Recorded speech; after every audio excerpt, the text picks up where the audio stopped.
राजकुमार विश्वकर्मा। हमेशा की तरह हमारी कुछ खास चर्चाओं में आप देख रहे होंगे कि राजनीतिक के समीकरण को लेकर के और एक तरफ चुनावी तर्क वितर्क।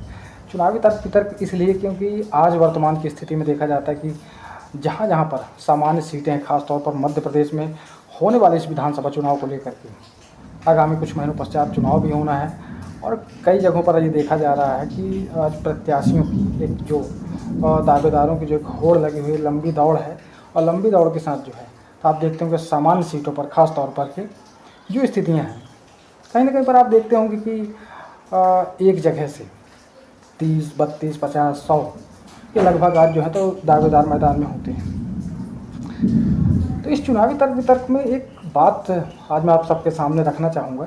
हमारी चर्चाएं लगातार चल रही हैं और कहीं ना कहीं पर इन चर्चाओं में एक प्रमुखता हमारे सामने जो बात आई, ख़ास तौर पर एक तरफ जो है गवर्नमेंट की योजनाएं और दूसरी तरफ कहीं ना कहीं पर जो पैसों का समीकरण होता है। आपको भी पता है कि निर्वाचन का जो सिस्टम है तो चुनाव आयोग कहीं ना कहीं पर पैसों को लेकर के बीच एक सीमा तय करता है। इससे एक बात समझ में आती है कि कहीं ना कहीं पर आज पैसों की कमी या फिर ये देखा जाए कि दल बल की कमी या फिर कोई भी ऐसा व्यक्ति जो चुनाव लड़ने की इच्छा रखता हो तो कहीं ना कहीं पर से वो जो है तो अपने आप में हार मान जाता है कि मेरे पास इतने पैसे नहीं है, मेरे पास इतनी आय नहीं है तो मैं चुनाव लड़ूंगा कैसे। दूसरी तरफ जहां आज गवर्नमेंट की जो योजनाएं जो लगातार चल रही हैं उस गवर्नमेंट की जो योजनाएं हैं वो कितना लोगों तक पहुंच पा रही हैं। तमाम कई सारी क्षेत्र में विसंगतियां हैं और अभी तक जो वर्तमान में हमारे क्षेत्र के क्षेत्रीय विधायक जो थे उन्होंने किस तरह से जो है तो सरकार द्वारा मिलने वाली वो राशि जो जनता के लिए थी उसका कितना दुरुपयोग किया और कितना सदुपयोग किया। आज की हमारी खास चर्चा में हमारे साथ अरुणेंद्र प्रताप सिंह जी हैं, बिजरी में निवास करते हैं और कोतमा विधानसभा से दावेदारी भी कर रहे हैं, प्रबल दावेदारों में माने जा रहे हैं। तो यहाँ पर अरुणेंद्र सिंह जी से जानने का प्रयास करते हैं कि आज जो राजनीतिक स्थितियाँ हैं उन राजनीतिक स्थितियों के लिए क्या तर्क देना चाहेंगे, क्योंकि आज का जो समय है वो पिछले कई वर्षों के समय के विपरीत आज हो चला है जहाँ पर कई सारी राजनीतिक विसंगतियाँ हैं। अरुणेंद्र जी, मैं सबसे पहले जानना चाहूँगा कि जो वर्तमान की आज राजनीति चल रही है इस राजनीति को लेकर के जो है तो आप क्या मानते हैं, क्या वाकई में सब कुछ सही चल रहा है या फिर थोड़ा बहुत परिवर्तन आया? देखिए, राजनीति का जो है वो पूरी तरह से स्वरूप बदल चुका है। आज राजनीति में सेवा भावना नहीं है। राजनीति में आज गरीबों की, पिछड़ों की, शोषितों की, वंचितों की कहीं सहभागिता नहीं समझ में आ रही। राजनीति निश्चित रूप से हो तो रही है लेकिन साफ सुथरी स्वच्छ राजनीति अगर आप देखें तो उसमें जो आम कार्यकर्ता है, जो आम पब्लिक है, जो जनमानस, सामान्य जनमानस, वो आज राजनीति से क्यों दूर भाग रहा। उसको ये लगता है कि इस राजनीति के दलदल में अगर हम फंसेंगे तो कहीं के नहीं रह जाएंगे, ना घर के रह जाएंगे ना घाट के रह जाएंगे। आज राजनीति में तो मैं समझता हूँ कि समाज सेवा कहीं है ही नहीं। अब तो अब गैंगवार चलने लगा है राजनीति में। 100-200 लोगों का आप गैंग बना लीजिए, आप उतने मजबूत हो गए। 100-200 लोग अगर आपके जिंदाबाद मुर्दाबाद करने वाले हैं तो आप बहुत बड़े नेता बन गए। सामाजिक सरोकार से दूर है राजनीति। राजनीति का जो पूरी तरह से स्वरूप बदल चुका है। आज समय ये आ गया है कि हमें राजनीति की परिभाषा के विषय में नए तरीके सोचना पड़ेगा। देखिए, कई वर्षों से आप भी राजनीति में हैं, लगभग क्या आपका जो है तो समय रहा होगा जब से आप राजनीति में आए हैं? देखिए, मेरे को लगभग 30 वर्ष हो गया राजनीति में। मैं लगभग जब 23 साल का था उस समय बिजली नगर पालिका का चुनाव हुआ और मैं उस समय से राजनीति में मेरे को ललक थी कि मुझे समाज में जाके मुझे कुछ करना है और समाज सेवा करना है, लोगों की मदद करना है, गरीबों की मदद करना है। चूँकि मेरा पारिवारिक पृष्ठभूमि था, मेरे बाबा स्वर्गीय जयकरण सिंह जी जो थे वो बिजली उस समय न्याय पंचायत हुआ करता था। उस समय हमारा क्षेत्र बहुत पिछड़ा था, बहुत ही ये कोठी इलाका है। हमारा जो गांव है ये बिजली क्षेत्र, ये कोठी इलाके के अंतर्गत आता था। तो हमारे बाबा साहब जो हैं वो बिजली न्याय पंचायत के 25 वर्ष तक लगातार अध्यक्ष थे और उन्होंने ज़मीनी स्तर पे लोगों को न्याय दिलाया था। उनकी आज भी जो पुराने लोग हैं, आज देख लीजिए आप, हम लोगों के उस समय 12-15 गाँव हुआ करते थे लेकिन हमारे बाबा इस तरह के थे कि उन्होंने कभी भी अपने परिवार के लिए बिजली में ज़मीन नहीं बनाई, कोतमा में ज़मीन नहीं बनाई। उन्होंने बहुत से लोगों को बसा दिया लाके।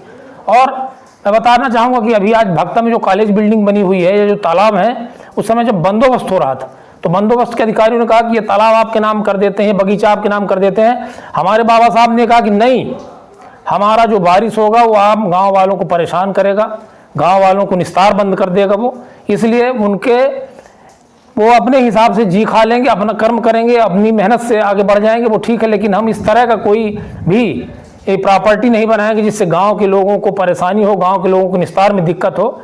बाबा साहब हमारे बिजली के अध्यक्ष थे और उन्हीं के पद चिन्हों में चल के मैंने राजनीति की शुरुआत की थी, क्योंकि उस समय नगर पालिका बिजली में पहला चुनाव हुआ था और मैं पार्षद हुआ, फिर उपाध्यक्ष हो गया, फिर अध्यक्ष भी रहा। तो समाज सेवा हमारे परिवार के जहन में है। हमारे बड़े भाई साहब हैं श्री राजेंद्र सिंह जी, वकालत करते हैं कोतमा कोर्ट में, आज 50 साल लगभग उनको हो गया वहाँ लगभग वकालत करते हुए। समाज का कोई भी वर्ग उनके पास चला जाए, कहीं का भी चला जाए, पैसे दाम की बात नहीं है, उन्होंने बिल्कुल निचले तबके के लोगों को न्याय दिलाने में अपने पूरे जीवन को लगा दिया और आज भी बड़े आशा से लोग आते हैं और वो बिल्कुल सेवा भावना के साथ लोगों को न्याय दिलाने का काम करते हैं। उस पारिवारिक पृष्ठभूमि से मैं आता हूं और मैंने समाज में गरीबों की, असहायों की, पिछड़ों की, वंचितों की, शोषितों की मदद करने का एक बीड़ा उठाया है और उसी कार्यक्रम में मैं लगा हुआ हूं। कोतमा विधानसभा देखिए आपका सामान्य सीट होता है, क्योंकि शहडोल संभाग की इकलौती एकमात्र सीट है जो सामान्य सीट होती है। इससे पहले भी शायद आपने दावेदारी की थी तब, और कितनी बार आप दावेदारी कर चुके हैं यहाँ पर इस क्षेत्र के लिए, खासतौर पर कोतमा विधानसभा के लिए? आपको लगा हो कि मुझे अवसर अब पार्टियाँ देंगी? देखिए, ये लगभग चौथा चुनाव होने जा रहा है कोतमा विधानसभा जब से सामान्य हुई है। पहली बार भी मैंने प्रयास किया था, लेकिन उस समय चूंकि नई विधानसभा सामान्य हुई थी तो मैंने कहा चलो ठीक है, अभी अपन राजनीति में संगठन से जुड़े, संगठन का काम करें। लेकिन इसके पिछला जो चुनाव हुआ था उसमें मैंने दावेदारी पेश की थी, प्रबलता से दावेदारी पेश की थी। उस समय मुझे पार्टी ने टिकट जो भी सोचा हो, मैंने दूसरे प्रत्याशी को टिकट दिया। मैंने फिर भी पार्टी का काम किया और साथ रह के कांग्रेस के लिए पूरा काम किया। कांग्रेस के लिए गांव-गांव गया, मतदान मांगा और सफल भी रहे हम लोग। यहाँ से कांग्रेस जीती। इस बार मैं लगातार जो है तो कांग्रेस के संगठन से, कांग्रेस क्षेत्रीय स्तर पे, मैं अनूपपुर जिले का संगठित कामगार कर्मचारी कांग्रेस का जिला अध्यक्ष हूँ। मैं इस बार पूरे मन समर्पण के साथ दावेदारी कर रहा हूँ, पूरी एकदम निष्ठा के साथ दावेदारी कर रहा हूँ कि मुझे इस बार समाज में काम करने का मौका मिले, और अगर मिलेगा तो निश्चित रूप से मैं जमीनी स्तर पे, जिस विषय पे, जिन क्षेत्रों पे लोगों का आज तक ध्यान नहीं गया, आज हमारा क्षेत्र जो है वो हर विषय में बहुत पीछे है। हमारे क्षेत्र में कमी किसी बात की नहीं। यहाँ तो काला हीरा है, कोयला निकलता है, आज यहाँ से देश के हर कोने में कोयला जाता है। लेकिन इस क्षेत्र का जो वास्तव में मूल निवासी है, जो इस क्षेत्र का वास्तव में जो जिसका हक है इस क्षेत्र के जमीन, जंगल, पानी और संसाधनों में, वो बहुत पीछे चला जा रहा है। उसकी कहीं कोई सुनवाई नहीं है। आज भी वो ना अपने बच्चों को अच्छे से पढ़ा पा रहा, ना उनकी अच्छे से जो है स्वास्थ्य व्यवस्था हो पा रही। अगर कोई बीमार हो जाए तो आप देख लीजिए क्या स्थिति है, लोग परेशान हो जाते हैं। रोजगार के तो कहीं अवसर ही नहीं है। युवा भाई, हमारे जो युवा भाई हैं हमारे, वो पढ़ लिख के भी घूम रहे हैं और बिना पढ़े लिखे भी घूम रहे हैं। तो बड़ी विकट स्थिति है और मैं चाहता हूं कि इस क्षेत्र की आवाज़ को हम पूरी ताकत से उठाएं। इस क्षेत्र में जो भी आज शोषित है, वंचित हैं, पिछड़े लोग हैं, जिनके तरफ लोगों का ध्यान ही नहीं गया। शासन की योजनाएं क्या है? शासन की योजनाएं ये होनी चाहिए कि वास्तव में जिनको कुछ नहीं मिल पाया तक, वास्तव में जो बहुत पीछे हैं, उन्हें शासन मुख्य धारा मिला के और उनकी मदद करे। कहीं ना कहीं देखिए, आज तो वर्तमान में लगातार देखा जा रहा है, इस पर जो अभी वर्तमान विधायक हैं वो भी कांग्रेस के हैं और इससे पहले भी जो रहा है वो भी तब भी कांग्रेस के ही थे। तो फिर भी कोई स्थितियों में सुधार नहीं। तब इसका दोषी किसे माना जाए? हम जनप्रतिनिधियों को दोषी माने या फिर आपकी पार्टी को दोषी माने? देखिए, मैं ये मानता हूँ कि ये अपनी अपनी सोच के ऊपर निर्भर करता है कि उनकी क्या सोच रही होगी, उस समय उनकी क्या स्थिति परिस्थिति रही होगी और वो किस विषय को लेकर आगे बढ़ रहे थे। ये उनका व्यक्तिगत मुद्दा है। लेकिन अगर उन्हें विधानसभा में किसी को भी मौका मिले, मैं कहता हूँ मेरे को भी अगर मौका मिल जाए, तो मेरे को इस क्षेत्र का पहले एक मास्टर प्लान बनाना पड़ेगा कि वास्तव में इस क्षेत्र में, जैसे कोतमा से लेके कोतमा विधानसभा क्षेत्र के अंतर्गत कितने हमारे गांव हैं, कितने बूथ हैं, कितनी नगर पालिका हैं, कितनी पंचायतें हैं, उनकी बेसिक समस्या क्या है, हम किस तरह से वहाँ पर किस योजना को लेके आगे बढ़ें कि वहाँ की जो मूल भूत सुविधाएं हैं उनका विस्तार हो, वहाँ के लोगों को लगे कि शासन की योजनाएं हमारे लिए हैं और ज़मीनी स्तर पे दिखनी चाहिए। अब ये तो खैर उनसे आप पूछिएगा जो उस समय प्रतिनिधि थे उन्होंने क्या किया क्या नहीं किया वो उपलब्धि बताएंगे। मैं सकारात्मक राजनीति करना चाहता हूँ। आलोचनाओं का तो दौर और समालोचनाओं का दौर अलग है, वो देखिए। लेकिन मेरा ये कहना है कि अगर मैं अपना दृष्टिकोण बताऊं यहाँ पर कि मेरा दृष्टिकोण क्या है, मैं क्या सोचता हूँ, मैं क्या करना चाहता हूँ, और बाकी जो लोग थे वो बता पाएंगे कि उन्होंने क्या किया क्या नहीं किया। देखिए, आपको पता है कि आज सरकार की एक सबसे अहम और छोटी सी जो भूमिका होती है, और उन्होंने एक छोटी सी योजना दी किसको, हर उस क्षेत्र के विधायक को, सांसद को, जहाँ पर विधायकों द्वारा जो है तो एक स्वेच्छानुदान राशि जो है तो लागू की गई, ताकि वो ग्रामीण क्षेत्र के उन गरीब तबके के लोगों की मदद कर सकें, जिससे उनकी मदद हो सके। आज वर्तमान में देखा जाता है कि अगर अनूपपुर जिले के हम तीनों विधानसभाओं का भी आंकड़ा अगर निकालते हैं तो आपको पता है कि स्वेच्छानुदान राशि गई कहाँ और मिलना किसे था। आप क्या कहना चाहेंगे इस पर?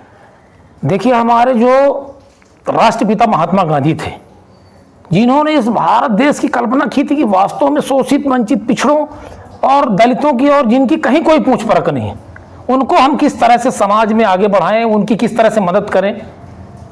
स्वेच्छानुदान जो आपने पूछा, स्वेच्छानुदान जो है स्वेच्छा का अनुदान है, और उसमें सबसे बड़ी बात क्या है, दान लिखा हुआ है। तो दान किसको दिया जाता है? दान उसे दिया जाता है जो वास्तव में, जिसका आर्थिक रूप से कहीं कोई सुनने वाला नहीं है, जिसको वास्तव में ज़रूरत है, पैसे की ज़रूरत है, शिक्षा के लिए जिसको ज़रूरत है, जिसको अपने जीवन के लिए ज़रूरत है, जिसको दवाई के लिए ज़रूरत है। मेरा जो व्यक्तिगत मानना है, अपना अपना दृष्टिकोण अलग हो सकता है, स्वेच्छानुदान भी उसी को मिलना चाहिए। मेरी जो सोच है कि वास्तव में जो समाज में सबसे निचले स्तर का आदमी, हम ऐसे लोगों को अगर अनुदान दें जो खुद सक्षम है, जिनके पास खुद व्यवस्था है, तो फिर मेरा मानना है कि जो हमारे देश के राष्ट्रपिता महात्मा गांधी जी ने जो पंचायती राज की अवधारणा और जो ग्राम स्वराज की कल्पना की थी, वो कहीं भी उसको हम सही नहीं ठहरा सकते कि वास्तव में हमारी सोच क्या है। हमारी सोच सही होनी चाहिए, और अनुदान और दान दोनों जो है तो ऐसे लोगों को मिलना चाहिए जो वास्तव में उसके हकदार हैं, जो वास्तव में उसके लिए उनको पूरी तरह से वो उसी के लायक हैं कि उन्हीं को वास्तव में दान दिया जाए। शासन ने क्यों दिया अनुदान? शासन ने इसलिए अनुदान दिया कि भाई हम लोगों की मदद नहीं कर पाते निचले स्तर पे, और अगर हमको उस व्यवस्था में उसमें अधिकार मिला है तो निश्चित रूप से ये तो जिसके आंसू हमको पहुँचना चाहिए, जो वास्तव में पीड़ित है, जो वास्तव में बिल्कुल, जिसके लिए मैं कहता हूं कि समाज का जो अंतिम आदमी है, जो वास्तव में जिसको कहीं से कोई मदद नहीं दिखाई दे सकती, उसको ये पैसा मिलना चाहिए। देखिए, कहीं ना कहीं पर, लेकिन ये जैसे चुनावी विसंगतियों में भी एक सबसे बड़ी विडंबना आज है, आप जब कहीं खड़े होते हैं या हम भी कहीं खड़े होते हैं, एक चर्चा का विषय बनता है कि अब हम प्रबल दावेदार किसे मान लें। तो प्रबल दावेदारों में आज एक गिनती होती है कि जैसे बहुत पैसे वाला व्यक्ति हो या बहुत अहदे वाला व्यक्ति हो, यहाँ तक कि जो हमारी गवर्नमेंट का जो सिस्टम है उसमें भी जो है तो कहीं ना कहीं पर पैसे का एक सिस्टम बनाया गया, और इस पैसे की वजह से कहीं ना कहीं पर जो निचले स्तर के व्यक्ति हैं, जो कहीं ना कहीं पर चुनाव लड़ने की इच्छा रखता है, वो पीछे हट जाता है। इसके लिए आप क्या तर्क देना चाहेंगे? देखिए, आप बहुत बड़ी बात पूछ रहे हैं, और ये बहुत ही ज़मीनी स्तर की बात है। निश्चित रूप से ये बहुत ही विचारणीय और सोचने वाला विषय है। पैसे का अपना महत्व, इसमें कोई दो राय नहीं, लेकिन आज वास्तव में समाज में ऐसे लोग हैं कि जो कुछ करना चाहते हैं, समाज में आगे आना चाहते हैं, लेकिन या तो उनके पास उस तरह की व्यवस्थाएं नहीं है, या तो उतना, आज की जो राजनीति है, आज की जो गंदी राजनीति मैं कहूँगा, इसलिए कि आज देखिए जो हमारा सिस्टम है, आज हमारा जो चुनाव आयोग की एक प्रक्रिया है कि उसमें मेरे ख्याल से 25 लाख रुपए तक का दिया हुआ है कि उसमें विधानसभा का चुनाव लड़ा जाए। अगर इतना सख्ती से इसका पालन हो जाए तो मैं कहता हूं कि निश्चित रूप से चुनाव की परिभाषा बदल जाएगी, चुनाव के परिणाम बदल जाएंगे, और समाज में अच्छे लोग, राजनीति में अच्छे लोग आके और संकल्प के साथ राजनीति करेंगे, और ये जमीनी स्तर पे दिखाई देगा। और इस विषय पे हमें सोचना चाहिए, और इस विषय पे हम लोगों को निश्चित रूप से, मैं तो मानता हूं कि इस विषय पे बहुत ही गंभीरता से विचार होना चाहिए। क्योंकि देखिए, क्या पैसे के साथ साथ है कि दूसरी तरफ आज कई जगहों पर जो देखा जाता है, आज जैसे एक पंचवर्षीय आपने चुनाव लड़ा, चुनाव जीत गए, फिर आपको सरकार पेंशन देना शुरू करती है, आप कुछ रहें या ना रहें, और एक तरफ जो है तो आम जनता होती है जिसे 500, 600, 1000 रुपये, फिर एक तरफ जो है तो प्रशासनिक अधिकारी जो होते हैं, गवर्नमेंट के जो एम्प्लॉयमेंट है, एक तरफ आपका जो हमारे देश की सेना जो कहीं ना कहीं पर सुरक्षा का काम करती, उनके लिए जो है तो किसी के लिए 15 साल, किसी ने 40 वर्ष अपने बिताए, तो कुछ लोगों ने अपनी एक उम्र ख़त्म कर दी, तब जाकर के उन्हें एक पेंशन का हो। लेकिन ये जनप्रतिनिधियों के लिए जो है तो ऐसा क्यों कि उन्हें जो है तो सिर्फ एक बार चुनाव लड़ो और एक पेंशन जो है तो लागू हो जाती है? देखिए, ये तो निश्चित रूप से शासन और जो सत्ता में बैठे लोग हैं और जिनकी माने अभी तक सरकारें नहीं है, वो उनका निर्णय रहा होगा, उन्होंने क्या निर्णय लिया, क्या सोच के लिया। लेकिन वास्तव में आप ये बहुत बड़ी बात कह रहे हैं कि जो हमारे फौज के सिपाही हैं, जो वास्तव में हमारे देश की 24 घंटा रक्षा करते हैं, उनकी पेंशन जो है पूरा जीवन वो काम करते हैं तब उनको पेंशन मिलता है। और एक विधायक अगर 5 साल जाता है, 5 साल चुन के हो जाता है तो उसको भी पेंशन मिलता है। निश्चित रूप से इन सब विषयों पे बहुत गहन चिंतन की जरूरत है। और मेरा ये मानना है कि देखिए, जो समाज में काम करने वाले लोग हैं वो पेंशन वेंशन उनके लिए मायने नहीं रखती। वो अगर उन पे जुनून है, उनकी सोच है, तो निश्चित रूप से वो किसी न किसी तरह से पेंशन मिले या न मिले वो समाज में अपनी उपस्थिति दर्ज करा के काम करेंगे। लेकिन अगर उनको पेंशन, मैं मानता हूँ एक विधायक अगर निर्वाचित हो गया है तो लोग उसके साथ आशा के साथ जाते हैं।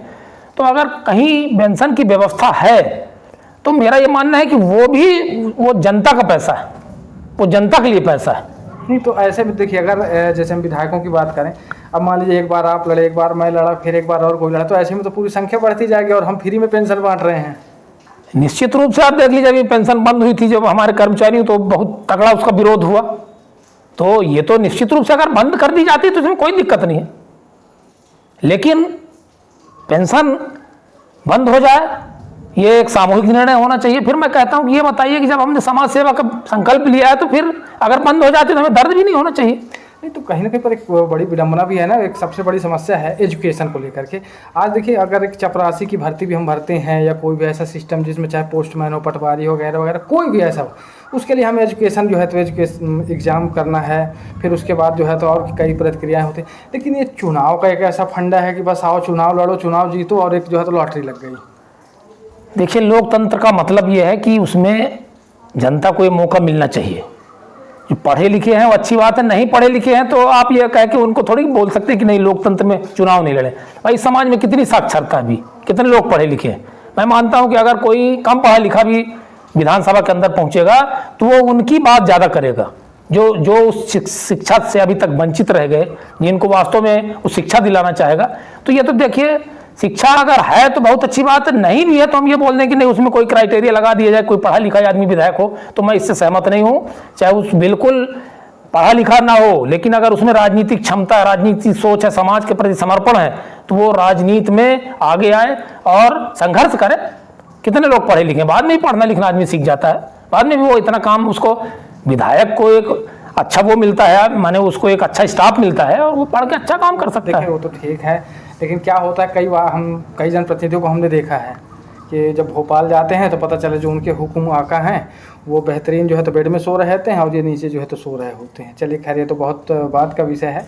लेकिन अभी जैसे अगर हम कोतमा विधानसभा क्षेत्र की बात करें, जहाँ पर जो है तो समस्याओं का एक अंबार, जिसमें 3 मूलभूत सुविधाओं की लगातार जो लड़ाई लड़ी गई और उसमें कहीं भी आज तक सफलता नहीं मिली। पहला था आपका प्राथमिक स्वास्थ्य केंद्र, जिसको उन्नयन के लिए जो है तो एक माननीय शिवराज सिंह चौहान जी ने कहा, वो भी आज कहीं ना कहीं पर लटका हुआ है। देखिए, निश्चित रूप से हमारे क्षेत्र के लिए बहुत ही बड़ी समस्या है, बहुत गंभीर समस्या है प्राथमिक स्वास्थ्य का उन्नयन आज तक न हो पाना। मैं ये समझ रहा हूँ कि वास्तव में मतलब इस क्षेत्र की जनता के साथ बहुत बड़ा अन्याय है, बहुत बड़ा धोखा है। आज हमारा क्षेत्र जो है बहुत इंटीरियर है, देख लीजिए आप, छत्तीसगढ़ से लेकर इधर पूरी तरह से कहीं भी स्वास्थ्य की कोई अगर रात में अचानक कोई ऐसी दिक्कत आ जाए तो माने कहाँ जाए लोग। बिजली बहुत अच्छी जगह है, बिजली प्राथमिक स्वास्थ्य का उन्नयन न हो पाना, मैं ये मानूंगा कि यहाँ के जो भी जनप्रतिनिधि थे उन्होंने या तो इस बात को अच्छे तरीके से उठाया नहीं वहाँ पर, या तो इस विषय में ध्यान नहीं दिया गया। और ये बहुत ही दुर्भाग्यपूर्ण है कि हमारे आज बिजली क्षेत्र का उन्नयन प्राथमिक स्वास्थ्य का नहीं हो पाया है। और मैं तो ये मांग करूँगा, अभी भी चुनाव आचार संहिता नहीं लगी है, अभी भी अगर ये घोषणा हो जाए, यहाँ पर महिला डॉक्टर आज तक नहीं है, महिला डॉक्टर की नियुक्ति हो जाए, आप वहाँ जाके स्थिति, आप पत्रकार हैं, आप वहाँ जाके देखिए क्या स्थिति है प्राथमिक स्वास्थ्य केंद्र की, तो अभी भी क्या दिक्कत है, निश्चित तौर पे अभी तत्काल हो जाए। और भाजपा की सरकार है, भाजपा की सरकार निर्णय ले ले, उसमें कोई दिक्कत नहीं होनी चाहिए और ये हो जाना चाहिए मेरे ख्याल से। इसी क्षेत्र का एक विषय था वेलस्पन कंपनी को लेकर के जो है तो आज देखिए, क्योंकि तीसरा पंचवर्षीय कार्यकाल ख़त्म होने को है, जिसमें वेलस्पन कंपनी का जो है तो नाम आया, ज़मीनें, किसानों की ज़मीनें ले ली गई, इस पर भी कोई पहल नहीं, ना तो भारतीय जनता पार्टी के लोगों ने की। यहाँ पर कहने के लिए तमाम बड़े नेता होते हैं, चाहे कांग्रेस में हो चाहे भाजपा के हों। देखिए, निश्चित रूप से जब डेवलपमेंट के लिए ज़मीन ली गई थी, कोठी के पास अपना गांव है मझौली और आपका छतई गांव के बीच में ज़मीन ली गई थी और हज़ारों एकड़ ज़मीन ले ली गई थी।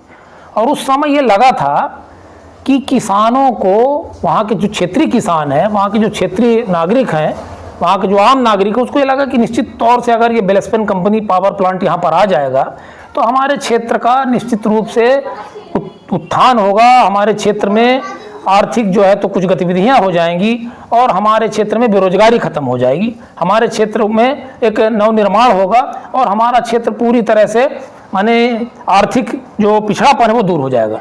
लेकिन उस समय आपको याद होगा, मैं जन सुनवाई में गया था, उस समय वहाँ पर मेरी बहस हो गई थी, जो जन सुनवाई चल रही थी उसमें, उस समय जन सुनवाई के अंतर्गत मैंने उठाया था कि आप ये जो किसानों को अभी मुआवजा बहुत कम दे रहे हैं तो कम से कम ये मुआवजा दीजिए कि यहाँ का किसान महसूस कर सके। मैं विधानसभा में एक बिल आया था, उस समय भाजपा की सरकार ने एक बिल लाया था कि किसानों की जमीनों के हितों का संरक्षण और संवर्धन किया जाएगा और मुआवजा अधिक से अधिक बढ़ा के दिया जाएगा। लेकिन आज आप देख लीजिए वहाँ पर जाके क्या स्थिति है, क्या मुआवजा दिया गया, किस तरह से वहाँ पर। इस पर तो देखिए सबसे ज़्यादा देखने की जरूरत है, देखिए क्योंकि एक बार दिलीप जायसवाल जी, फिर उसके बाद मनोज अग्रवाल जी, फिर उसके बाद आज वर्तमान विधायक सुनील सराफ जी हैं, इनके द्वारा एक पहल होनी थी। या फिर मैं ये कहूँ कि यहाँ पर के जितने जन भागीदारी वाले जो नेता हैं, कोई जिला पंचायत सदस्य है, कोई जनपद सदस्य है, कोई जनपद अध्यक्ष है, कोई जिला पंचायत अध्यक्ष है, तो ये इनकी भी तो जिम्मेदारी बनती है। निश्चित रूप से जनप्रतिनिधि अगर क्षेत्र का है तो उसकी जिम्मेदारी बनती है और उनको जो है तो इस क्षेत्र की आवाज़ को उठाने का जनता ने क्यों वोट दिया? जनता ने इसीलिए वोट दिया, जनता ने इसीलिए चुनाव करके भेजा कि भैया आप हमारे हक की, हमारे उस अधिकार की लड़ाई लड़िए। लेकिन मैं ये बताना चाहूँगा कि आप उनसे ज़रूर पूछिए, जिनका आपने नाम लिया है, उनकी क्या सोच रही है इस विषय में। हाँ, अगर मुझे मौका मिलता है तो मैं बता दूंगा कि बेलसपन या तो वहाँ ज़मीन वापस करेगी या तो वहाँ रोजगार डालेगी, और इसके लिए चाहे मुझे जो करना पड़े, चाहे जितना बड़ा आंदोलन करना पड़े, चाहे मुझे जीएसटी स्तर की लड़ाई लड़नी पड़े, मैं पीछे नहीं हटूंगा। मैं अपनी बात करूं, मैं क्या सोच रहा हूं, मेरी क्या सोच है। मैं आपसे बताना चाहूंगा कि मैं आप मेरा पिछले बार IBN 24 का अनूपपुर में कार्यक्रम हुआ था, देखिए मैंने उसमें भी उठाया था, वो अभी रिकॉर्डिंग होगी, मैं आपको दिखा सकता हूं। मैंने अभी कोतमा में उठाया, मैं आप लोगों से भी उठा रहा हूं कि इस क्षेत्र के किसानों से बहुत बड़ा धोखा हुआ, बहुत बड़ा उनका शोषण किया गया। आज वो जो है तो कहीं की नहीं रहे, गुमराह रह गए। आज ये बताइए 15 साल के लगभग होने जा रहा, जो लड़के आज उस समय माने 10-12 साल के थे, आज वो ओवरऑल होने की स्थिति में आ गए। भैया आप धोखा मत दो ना, आप जमीन लो तो वहां पर रोजगार डालो, रोजगार नहीं तो फिर जमीन मत लो। इस क्षेत्र का मैं बता रहा हूँ, अभी बहुत सी कंपनियां आ रही हैं। हमारे नेता राहुल गांधी जी ने लोकसभा के अंदर जो बिल लाया था पार्लियामेंट के अंदर कि बाजार रेट से 4 गुना ग्रामीण क्षेत्र का मुआवजा मिलना चाहिए। देख लीजिए आप, अभी आप पत्रकार महोदय हैं, वो पूरा क्षेत्र घूमते हैं, काली प्रशासन ने बहुत सी जमीन ली, कितना मुआवजा मिला देख लीजिए, आप बता दीजिए मेरे को, कितना रोजगार दिया गया। जमीनी स्तर पे आवाज उठाने की जरूरत है, और अगर मुझे मौका मिलेगा तो मैं बता दूंगा कि क्षेत्र की लड़ाई कैसे लड़ी जाती है। अभी तीसरा मुद्दा भी है हमारे पास कि जैसे आपको पता होगा कि अनूपपुर ज़िले की बात करें या फिर कोतमा विधानसभा क्षेत्र की बात करें, जहां पर किसानों के लिए सिंचाई का जो संसाधन होना चाहिए, और दूसरी तरफ ये जो आपका बिजली क्षेत्र है जिसमें लगातार कई वर्षों से देखा जा रहा है जो कि काला पानी पीने को मजबूर होते हैं लोग। एक छोटी सी केवाई परियोजना को जो है तो लॉन्च किया गया, लेकिन वो योजना पता नहीं कहाँ गई, क्या हुआ। बिजली नगर पालिका के अंतर्गत जो है तो भाई उसी में आप लोग भी प्रतिनिधि रहे हैं और आज भी प्रतिनिधि के रूप में हैं। कहीं ना कहीं पर एक पानी टंकी का निर्माण होना था जिसके करोड़ों की लागत से जो है तो उसका सब कुछ होना था आज, लेकिन वो योजनाएं पता नहीं कहाँ हैं। इसके लिए भी जो है तो देखिए, बहुत बड़ी बात और बहुत अच्छा प्रश्न आपने उठाया। निश्चित रूप से मैं जब से बिजली नगर पालिका में चुन के गया तो मैंने पानी के लिए पूरा जोर लगाया। पहले क्या था कि 2 पंचवर्षीय तो नगर पालिका में पैसा नहीं हुआ करता था, कर्मचारियों के पेमेंट के लिए भी पैसा नहीं हुआ करता, उस समय 2 रुपया निर्यात करता कालियों का। लेकिन मैं समझता हूँ कि वास्तव में क्या है, देखिए कि जो एक सोच होनी चाहिए, जो एक संकल्प होना चाहिए, कहीं ना कहीं मुझे उसकी कमी दिखाई दे रही है। आपको मैं बता दूं कि हम लोगों ने शुरू में कुछ पैसा FDR करके रखा था बिजली केवाई नल जल योजना के लिए। आज भी आप CMO के पास जाके पूछ सकते हैं, 4 करोड़ के रुपए के आसपास उस समय हमारे कुछ पार्षद भाई और हम लोगों ने मिलके उस पैसे को फिक्स कर दिया था कि ये 4 करोड़ रुपया सिर्फ केवाई नल जल योजना के नाम से फिक्स रहेगा। जब भी ये पैसा खर्च होगा तो केवाई नल जल योजना में खर्च होगा। मैं बताना चाहूँगा आपसे कि जब मैंने ये देखा कि वास्तव में अभी केवाई नल जल योजना में थोड़ा सा दिक्कत जा रही है, तो यहीं पर एक हमारे कनई नाला के ऊपर एक बहरावान कालनी का पानी फेंका जा रहा था, गंदा ही था वो। हमने कालनी प्रशासन के ऊपर दबाव बनाया कि वहाँ पर आप साफ पानी फेंकिए, साफ पानी, उन्होंने कुछ व्यवस्थाएं की, वो उसी पानी से आज बिजली में पानी जा रहा है। तो ये मैंने अपने वार्ड में, आप देख लीजिए, हर जगह हैंडपंप है, हर जगह स्वचालित पंप है। मैंने इस पानी की बात को पूरी तरह के प्रमुखता से उठाया है। और मैं जब आप केवई की बात कर रहे हैं, वास्तव में हमारे क्षेत्र की जीवनदायिनी है माँ केवई। जिस तरह से गंगा, यमुना और नर्मदा माँ है, उस तरह से हमारे क्षेत्र में केवई माँ है। केवई नदी जो है वास्तव में इस क्षेत्र की जीवनदायिनी है। गर्मी में भी देखिए पूरे क्षेत्र में पानी जाता है, छत्तीसगढ़ से लेके और इधर जितने भी हैं। सोन नदी में जब धार कम हो जाती है तो केवई का पानी ही आगे चलता है। मैं ये कहूँगा कि इस पूरे में बहुत ही एक सोच के साथ, बहुत ही एक संकल्प के साथ, और किसानों के लिए भी आज आप देख लीजिए केवई नल जल योजना जो चल रही है, केवई में 3-4 जगह, अच्छे जगह में पानी जहाँ रुक सके वहाँ पर एक लिफ्ट इरिगेशन की व्यवस्था मैंने कम से कम 3-4 जगह हो जाए। सीतामढ़ी है हमारा, बहुत ही प्राकृतिक सुंदरता का क्षेत्र है, वहाँ पर पानी की व्यवस्था है। तो ये कितना पैसा खर्च होगा? 50 लाख, 70 लाख, 1 करोड़, 2 करोड़, इतने खर्च ना होगा। वो जनता का पैसा है, लगे एक मैं कहता हूँ अगर मुझे मौका मिले तो पूरा 2 करोड़ रुपया अगर विधायक ने पूरा उसी राशि को खर्च कर दूंगा। जनता को बैठा के ग्राम सभा करा के कि भैया ये 2 करोड़ है तुम्हारा, चलो पानी की व्यवस्था कैसे करनी है, केवई का हमको पानी लिफ्ट करना है, कहाँ पर करना है, कैसे करना है। हम इस क्षेत्र के किसानों को लहलाते हुए, इस क्षेत्र की जमीन को लहलाते हुए और ऐसी व्यवस्था चाहते हैं कि इस क्षेत्र का किसान खड़ा हो जाए, वो अपने बच्चों की पढ़ाई लिखाई करा सके, अपने बच्चों को शिक्षा दे सके, अपने बच्चों को स्वास्थ्य की व्यवस्था कर सके उसी खेती के माध्यम से। पर आज क्या है, देखिए, जब अधिकार मिलेगा तो आदमी कुछ ना कुछ के लिए कर पाएगा। मैं आपको बता दूं, आपने बहुत बड़ी बात उठाई, कालरी प्रशासन निश्चित रूप से जब से क्षेत्र में कालरी और खदानें खुली हैं, गंदा पानी चारों तरफ फेंका जा रहा था, अभी भी फेंका जा रहा है। उसके लिए पहल नहीं हुई। भाई कालरी सिर्फ हमारे क्षेत्र का दोहन करेगी, हमारे क्षेत्र के लोगों को शोषण करेगी है? आज आप देख लीजिए, उसी पानी को अगर कालरी प्रबंधन पूरी तरह से साफ करके किसानों के खेतों में देता तो हमारे किसानों को एक राहत मिलती, हमारे किसान आर्थिक रूप से स्टैंड कर गए होते। इस विषय में भी हम लड़ाई लड़ेंगे आने वाले समय में। हमें जनता की बात करनी है, हमें क्षेत्र के उत्थान की बात करनी है। ऐसा थोड़ी कि हमारे क्षेत्र का दोहन होता जाए, हमारे क्षेत्र के लोगों को शोषण होता जाए, हम लोग चुप बैठे रहें। बिल्कुल आने वाले समय में आपको सब दिखाई देगा और हम पूरी तरह से समर्पण के साथ सक्रिय राजनीति करेंगे। तो ये थी हमारी कुछ खास चर्चाएं और उसमें एक छोटा सा सवाल हमारा कहीं पर छूट रहा था। आज आप देखते होंगे कि सोशल मीडिया के इस दौर में कहीं ना कहीं पर आप देखते होंगे कि अगर 20, 30, 10, मैंने जैसा पहले भी कहा कि लगभग चाहे सैकड़ों प्रत्याशी हों जो आज कहीं ना कहीं पर जो है तो अपनी दावेदारी के लिए जो है तो जाने जा रहे हैं, एक अलग नाम है, लेकिन कहीं ना कहीं पर एक छोटी सी जो गलत तरीके की जो आज स्थितियाँ हमारे सामने उत्पन्न होती हैं, सिर्फ गिनती के कुछ चेहरों को दिखाया जाता है। ये कहाँ का न्याय है भाई? अगर चुनाव लड़ने की इच्छा अगर छोटे से झोपड़ी में रहने वाला व्यक्ति भी करता है तो हमारा फर्ज बनता है, हमारा दायित्व बनता है कि हम उसको भी सामने लाएं और दिखाएं। हो सकता है कि सबसे अलग और सबसे बेहतर हो सकता है। तो कहीं ना कहीं पर आज एक सबसे बड़ी विडंबना है हमारे क्षेत्र की, हमारे प्रदेश की, हमारे ज़िले की, कि कहीं ना कहीं पर जो है तो लोगों की पता नहीं क्या मानसिकता है क्या नहीं। लेकिन इन सब चीज़ों को लेकर के जो है, खैर चलिए, हमारे इस चर्चा का जो विषय है वो क्षेत्र की समस्याओं पर है। और जितने भी लोग आज कहीं ना कहीं पर दावेदारी कर रहे हैं, जो कहीं ना कहीं पर एक भूमिका में हैं अपनी, तो हमारा प्रयास ये होगा कि हो सकता है कि कोई ना कोई एक बेहतर व्यक्ति जो है तो इस समाज के लिए, इस समाज के नव निर्माण के लिए जो है तो एक कदम आगे बढ़ाएगा और इस चुनाव में जो है तो अपनी भागीदारी लेगा। फिर चाहे वो निर्दलीय हो या फिर किसी पार्टी से हो या फिर जन समर्थन के साथ मैदान में हो। तो हम इस बार जो है तो चुनाव में अगर हम परिवर्तन चाहते हैं तो कैसा परिवर्तन चाहते हैं, किस तरह का परिवर्तन चाहते हैं और किस विषय में परिवर्तन चाहते हैं, पार्टियों में, राजनीति में, या फिर प्रत्याशियों में, या फिर उन शहरों में जो कहीं ना कहीं पर आज मैदान में हैं। तो ये आने वाला समय तय करेगा। और ये जो हमारे क्षेत्र की जनता है, आप भी देखिए और समझिए कि हमारे क्षेत्र में जो हमारे क्षेत्र के जो विधायक थे, नेता, मंत्री जो भी हैं, आज उन्होंने जिस तरह से जो सरकार द्वारा दी जाने वाली वो राशि जो कहीं ना कहीं पर उन गरीब तबके और उन गरीब परिवारों के लिए होती है, उसका इन्होंने कितना उपयोग और कितना सदुपयोग किया, ये आपको तय करना है कि क्या वाकई में यथाउचित जो है तो न्याय हो रहा है या कहीं ना कहीं पर अन्याय हो रहा है। क्योंकि आपका ही पैसा है और आपके पैसों का दुरुपयोग ये हमारे क्षेत्र के नेता ही करते आए हैं। तो चलिए, इसके साथ अगली कड़ी में हमारी मुलाकात फिर होगी। मैं राजकुमार विश्वकर्मा, धन्यवाद।